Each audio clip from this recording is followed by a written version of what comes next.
it's time to learn about how the Conservatives are going to be spending more and more and more and more of your money. So Stresses me out just hearing that. I know last night, many have been aware that Rishi Sunak gave his speech on declaring what the autumn budget for 2021 is going to be, and presumably as well what the conservative approach moving forward is going to be in regards to the budget. So let's take a glance. I just want to preface this with, I am not an economist, so I'm not going to be able to give too in-depth information on some of the points brought up, but I thought it'd be good to highlight some of the more interesting things that I found in the budget, given what I've found on here. So, setting out the government's tax and spending plans for the year ahead, Mr. Sunak said his plans were focused on the post-COVID era and would pave the way for an economy of higher wages, higher skills, and rising productivity. And first of all, I don't know if we're going to be in the post-COVID era next year. I mean, It sounds like optimism to me. I know, and just looking at governments from across the world and even what the Conservative plans for next year, it doesn't seem like any of the governments are too eager for us to be out in the post-COVID era. Yeah. Anyway, but moving on, inflation in September was 3.1% and is likely to rise to average 4% over the next year, OBR says. The UK economy forecast to return to pre-COVID levels by 2022. Annual growth is set to rebound by 6.5% this year, followed by 6% in 2022. Unemployment is expected to peak at 5.2% next year, which is lower than the 11.9% previously predicted. And wages have grown in real terms by 3.4% since February 2020. Okay, there are some great, really interesting points there, right? So, 4% inflation, not good. That's them stealing your money with Rishi Sunak's payouts. Thanks a lot, Rishi. But wages have grown in real terms by 3.4%. That's very interesting, isn't it? I think I've seen some things that, cast some doubt on that. Sure, but even if that is true, well, what might be the reason for that? Well, because of the fact they just keep upping the minimum wage? Maybe, or it could be that wages are growing because of the labour market favouring now the labourer rather than the employer. Yes, that is a point that could be made here. Again, I'm no expert, but anyway. Yeah, I mean, even if it is going up, average prices of everything else is going up in the UK as well. So how much of a difference it will make? Well, it's not rising in line with inflation, is it? Although that's real terms, so I don't know whether that counts or what. But anyway. Yeah, but if we move on, there's a few more bullet points to go through in the next BBC article that sort of point out some of the new tactics that they're going here. So the new budget measures include a real-term rise in spending for every government department, a freeze on fuel duty, funding per pupil in England schools is to be restored to 2010 levels over the next 3 years. So when they say 2010 levels, that's when David Cameron came into government and inherited Labour's spending plan. Yes. Great. I mean, it is pretty obvious, but it seems that the Conservatives are basically trying to return to Blair-era Labour policies by the looks of it. God damn it. I know. So 5% cut to the extra corporation tax banks have to pay to maintain competitiveness. Then there's an extra £2.2 billion for courts, prisons and probation services, including $500 million to reduce court backlogs, and a cut in air passenger duty for internal UK flights, and a tax rise on ultra long-haul flights, which I assume is basically if you just want to get out of the country. But if you want to travel within the country, it might be a bit cheaper for you. Sure, if I ever need to fly to the National Socialist regime in Scotland, that might be useful. Why you'd want to. Yeah, but okay, fine. Yeah, and then there's more support for industrial research and development, which you can only assume means they're going to spend more money on it. So as you can see there, most of the plans that they've got set up is just keep spending. Keep spending more. That seems to be the tactic. I mean, they did just raise our taxes. So. Yeah, I mean, this is not... I mean, it's been pointed out many times, this is not why people voted Conservative. It's not why I voted Conservative. And I've looked into it. Apparently, currently the deficit for the UK is over £2 trillion at this point, which is no surprise. We may as well make it £200 trillion because I ain't paying that back. And it's continued to grow since the beginning of the David Cameron's Tory government, the coalition government, and it actually spiked, unsurprisingly, between 2020 and 2021, which, as you can imagine, is probably due to all of the COVID measures that went very, very well. Yeah. And just another just another indictment here that the Tories are becoming Blair-era Labour is that there has been a shift in Tory philosophy. Rishi Sunak has committed to spending increases of 150 billion over the next 3 years, including nearly 2 billion to help schools in England catch up following coronavirus, which, as far as I'm aware, they wouldn't need to catch up if they hadn't just stopped kids from going into school in the first place. Yes, that's correct. Yep, and 6 billion to tackle NHS backlogs. So again, wouldn't be a problem if none of this was shut down. yeah, and it wouldn't be a problem. All of these self-inflicted wounds that we have. Probably wouldn't be as much of a problem if GPs decided to see people face to face as well. This is at the Conservative Party conference. Steve Baker, the Libertarian MP, just came out and said, "Well, we're a socialist party now." It's like, yeah, you are. And it sounds looks like it. Yeah. And speaking of socialist projects, £7 billion for transport projects. Yeah, because, of course, gonna get those railways built, I'm sure. Well, you need to, because we've had hundreds of thousands and millions of people who've come to live in this country now because of Tony Blair. And so, needless to say, the infrastructure is creaking somewhat. Yeah, I don't think I included it in this, but there is also, I think, a 24 billion extra pounds for another 180,000 affordable homes. Oh, I wonder why we need those currently. Well, exactly. So we may as well build over all of our fields, right? Yeah, I'm sure they'll keep pushing into the green belt. But yeah, this is happening all around us. Like the Swindon Advertiser every week puts up anything. Oh, we want new housing estate here, new housing estate there. It's like, why? Who's this homing? Oh, foreigners. Brilliant. Yeah. So, yeah, it appears that we're just throwing austerity out the window. This is presumably pressure from different groups. And, I mean, from who? It's the Tories. It's probably from Twitter. So yeah, every day on Twitter, I see some brainless lefties going, austerity has failed us. And Boris and Rishi have presumably been sat there going, oh, no, what if they're right? Yeah, what if the Twitter leftists don't accept us? They'll never accept you. God. And the thing is, if the Conservatives didn't have so much power at the moment, like, it wouldn't be so bad. It would be like, okay, well, they have to appease the Labour Party to try and get this across the line. But they're completely in control. Exactly. They could just be doing whatever they wanted. All of these unnecessary things, like unnecessary health and diversity and equity departments in the NHS, places like that, just cut them. Yeah, it can all go. Just get rid of them. But yeah, so here he said... And as Callum keeps going on about that, they're on hundreds of thousands of pounds a year, each one of these. 270,000 is one of them, yeah. And it's just like, this is unbelievable, and it's happening under a Conservative government. Yeah. Apparently. And he says in his speech that he was giving that taxes are rising to their highest level as a percentage of GDP since the 1950s. Well, that's reassuring, isn't it? I don't like it, but I cannot apologise for it.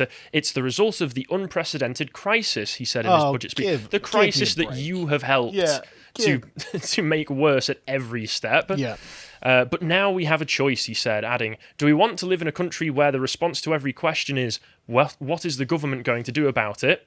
I mean, that seems to be what they're... Which is where we live at the moment. Yes, that is what you guys are pushing forward. And or do we choose to recognise that government has limits? That government should have limits? Ah, right. So the old liberal appeal. Are we going to be fascists or not? Well, there's a good question. I mean, I'm on the not side, if that's okay. Yeah, I don't see many limits being placed on these gigantic budget increases for every department of the government. And not only that, what area of your life is the government not invaded in the last year and a half? Yeah. Literally. They've confined you to your homes. They've told you can't even start relationships if you don't live in the same household as that person. You can't send your children to school. Your businesses have been closed. You've got to wear masks, or you've been forced to at points wear masks. And they're desperately trying to get you vaccinated. Everywhere you look, it's just overreach. Yeah. How are we not living in a kind of fascist society where the government can do whatever the hell it likes? And this minister, or who was this? Some sort of anonymous minister? I think it was Rishi Sunak himself saying this in his budget speech. Yeah. Right, okay. I didn't watch the speech, but do we choose to recognise the government has limits? Oh, God, if only we could.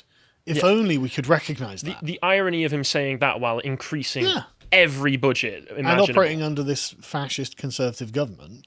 Yeah, but he later insisted to ITV's Robert Preston that this was not empty rhetoric. Adding that both he and the Prime Minister wanted to deliver lower taxes by the end of Parliament. I mean, you can want all you like, but you've got to do it. This isn't just empty rhetoric. Also, we're raising your taxes. Yeah, but we swear, we feel really bad about it. We just really wish we weren't, Yeah. If only there was someone in charge who could lower your taxes, but we're not that. And government should have limits, but we will expand government Yeah, while we say so. Absolutely. What do you want? More government? Yeah, we've got billions for more government. Yeah, God and damn it. you can see some of the reactions from some people pointing out the... Hang on, before we go on, is it the Labour Party saying that's not enough?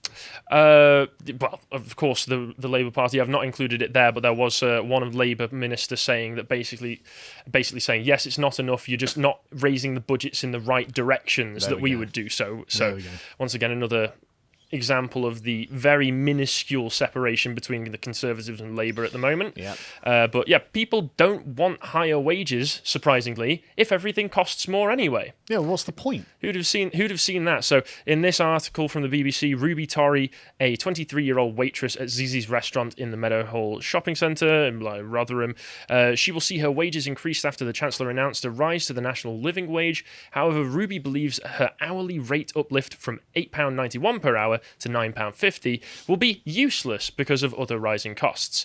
There's no point in them raising wages because by the time that they've raised your minimum wage with higher national insurance and inflation, you're no better off, which is, as far as I can tell, absolutely right. Yeah, and everything's getting more expensive. Yeah, I mean, even the regular people of the country, they always assume that everyone around the country is just stupid, but everyone can see it because they have to live with it every day of their lives. Yeah, I mean, we can all see how much more expensive fuel is. Yeah.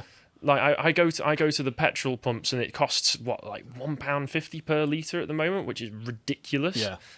And at the end of the day, an extra 60p per hour for most people is not going to help. I mean, I guess the benefit, the upside is at least we're not in California where it's like $7 now. Oh God! I mean, yeah, it's absurd. But anyway. we can all count our blessings for not being in California. Sure. Apologies to Californian viewers. No, you should have left California. Oh, what are you doing? Good point.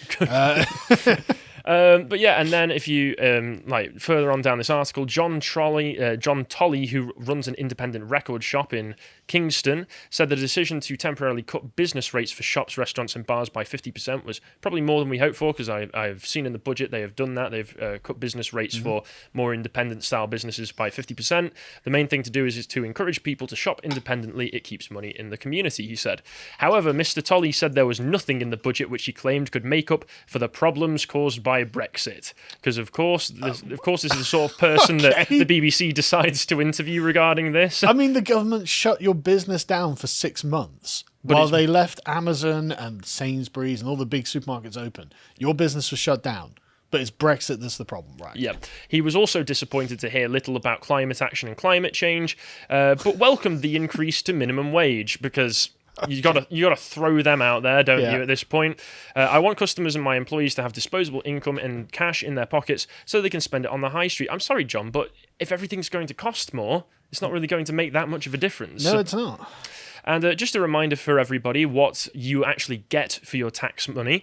The Test and Trace NHS, which was a complete waste of money in the first place, is currently spending paying 2,000 consultants, like up to almost £7,000 a day. What? In some cases. So yeah, in this Telegraph article, NHS Test and Trace is still paying nearly 2,000 consultants despite repeated promises to reduce its use of private external firms. Parliamentary correspondence reveals letters sent to the Public Accountants Committee show little change in the use of the private contractors, some of whom were paid as much as £6,600 a day. Almost sounds demonic. So that's literally millions of pounds a day that's being spent on this useless app. Well, by the sound, I don't know if it's per day, but certainly per week it would add up. If some of them are being paid £6,000 a day, let's assume they're all being paid £2,000 a day on average, right? How much is that? A lot. It's millions. Yeah, you're probably right there. And in a report, the PAC said that the £37 billion service... Now I see why it costs $37 billion. Yeah, set up at Minister's behest, had been an eye-watering waste of taxpayers' money which failed to achieve its objectives.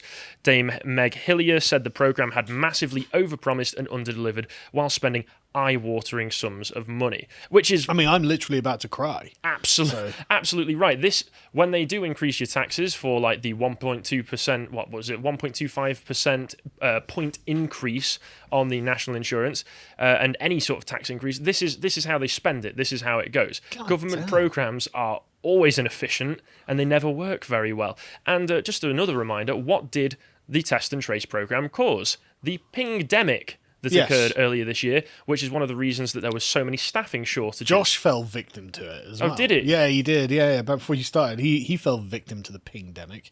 Yeah, which just made it so that everything was more difficult because shops were unable to get the staff to stock the shelves and do other basic services for people.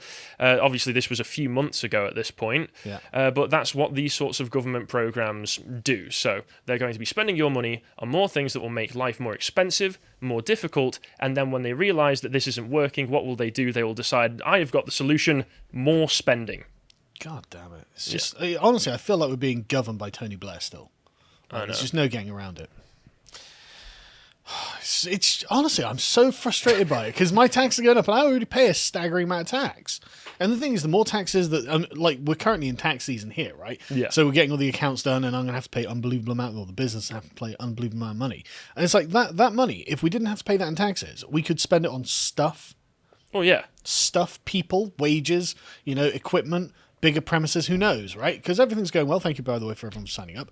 But instead of putting that into the economy, no, we've got to send it to the government to essentially be burned on a pyre. Yeah, well, so that they can actually take our staff away at moments notice if they just feel like it. Like, sorry, you got pinged. You might have been in the vicinity of someone who might have had a sniffle that day. Yeah, but I mean, honestly, it's Josh's fault for installing the bloody app. I never installed it. No, why would you? Yeah, why would you? Yeah.